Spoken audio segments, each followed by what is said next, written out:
நம்ம ஊரில் உள்ள பெட்டி கடையிலேருந்து சூப்பர் மார்க்கெட் வரையும் சுலபமாக கிடைக்கிற ஆப்பிளோட விதை ஒரு பாய்சன் அப்படின்னு சொன்னால் உங்களால் நம்ப முடியுதா? இதை பற்றி முழுசாக தெரிஞ்சுக்கிட்ட மறக்காமல் இந்த வீடியோவை ஸ்கிப் பண்ணாமல் ஃபுல்லாக பாருங்கள். இது மாதிரி தகவலாம் தெரிஞ்சுக்கிறதுக்கு உங்களுக்கு பிடிக்கும் அப்படின்னா மறக்காமல் நம்ம சேனலை சப்ஸ்கிரைப் பண்ணி வச்சுக்கோங்க. நம்மள பல பேர் ஆப்பிளை ரொம்பவே விரும்பி சாப்பிட்ருப்போம். அப்படி நம்ம விரும்பி சாப்பிட்ற ஆப்பிளோட விதையிலையும் ஒரு விஷம் இருக்குது அப்படின்றது நம்மள பல பேருக்கு தெரிய வாய்ப்பே இல்லை. ஆப்பிளோட விதையில் பார்த்தீங்கன்னா அமிக்டலின் அப்படின்ற ஒரு வேதிப்பொருள் இருக்குது.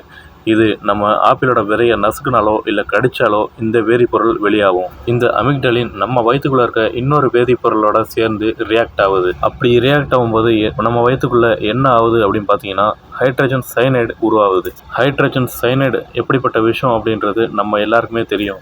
இப்போ நிறைய பேருக்கு ஒரு சந்தேகம் இருக்கும், நம்ம ஆப்பிள் சாப்பிடும்போது ஒரு சில விதைகளை முழுங்கி இருப்போம், ஆனால் ஏன் நம்மளுக்கு ஒன்றுமே ஆகலை அப்படின்றது. இதுக்கான காரணம் என்னென்னா, நம்ம 1-2 விதைகளை முழுங்குறது நமக்கு எந்த ஒரு பாதிப்பும் ஏற்படுத்தாது. அதையே ஒரு குறிப்பிட்ட அளவுக்கு மேலே முழுங்கணும் அப்படின்னா தான் இந்த வேதிப்பொருட்கள்லாம் ரியாக்ட் ஆகி நம்ம உயிருக்கு ஆபத்து விளைவிக்கும். இந்த வீடியோ பிடிச்சிருந்துச்சி அப்படின்னா மறக்காமல் நம்ம சேனலை சப்ஸ்கிரைப் பண்ணி வச்சுக்கோங்க. அப்போ தான் இதே மாதிரி பல தகவல்கள் உங்களை வந்து சேரும்.